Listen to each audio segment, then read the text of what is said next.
If you enjoy these videos, please like, share, and subscribe. Best comment featured in next video at @NoFacetube. This story should be looked at as a cautionary tale. Tommy, who was a 23-year-old college student, always had a very obsessive personality. Any new hobby or activity that interests him would always take up most of his time and cause him to spend countless hours on it. Although this trait had never caused him problems in the past, his most recent interest was unsolved murders/mysteries. Tommy would find himself in class often daydreaming about these murders and mysteries.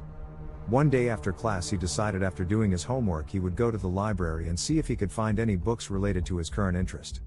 After an hour of searching, Tommy would leave with 3 books, not knowing that one of them would lead him down a path of crime. The book was called Accused, and Tommy immediately became almost entirely committed to finishing this book ASAP. But after finishing it, he still wasn't satisfied and began to do research and listen to podcasts based on the book's story. Tommy would go on to become so obsessed with this murder that he decided just reading documents and watching videos wasn't enough. Tommy had begun to idolize these killers who got away scratch-free.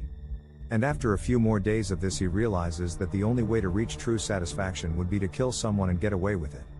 And due to his obsessive habits, this became all he could think about. Tommy would spend the next couple of weeks looking for his victim.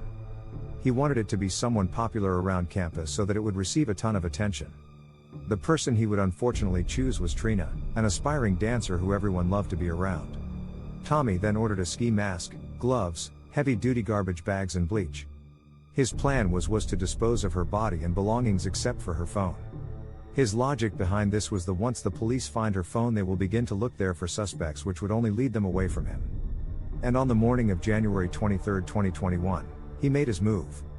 Tommy had heard about a party that everyone was supposed to go to, and he thought it would be the perfect time. Tommy would go on to sit in his car directly outside the party for about 4 or 5 hours, just thinking of different phrases and lines that could be used to lure Trina to his car once he saw her leave. Around 3 a.m. Trina would leave the party, and to his surprise, she was alone. Tommy's heart started to beat faster and faster. His adrenaline was rushing and he was eager to get started. Tommy pulls up next to Trina and tells her, "Hey, I just left the party too. I'm heading back to campus if you need a ride." Trina was skeptical at first, but she was drunk and it was 3 a.m. All she wanted to do was make it to her bed.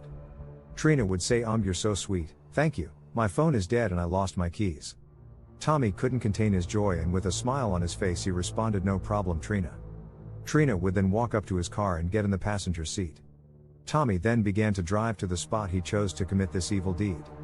Trina, who was super drunk but still somewhat functional, noticed that Tommy driving away from the school. 2 to 3 minutes into the drive, she asks, "Where are we going?" Tommy would respond and then say, "To a gas station that's still open." Trina was obviously annoyed by this and chose not to respond. She would continue to question where they were going while looking out the window. Moments later, Tommy would say, "Hey, what's that?" while pointing. Trina looked and said, "What?" Tommy would then repeatedly stab Trina in the neck while driving. And at first Trina tried to resist, but sadly she was unable to put up much of a fight and was soon stabbed to death. Tommy then pulls into a motel parking lot that he already purchased a room at and parked his car. Tommy had 5% tints on his windows. He would then sit in the car and dismember her body, which he later threw in the lake. Tommy had to buy a new car seat and replace some of the interior in his car by himself just days after his heinous crime. Some say coincidentally his new obsession became installing and replacing car interiors. A huge search was launched for Trina, which would lead to what police thought was Trina's dismembered body.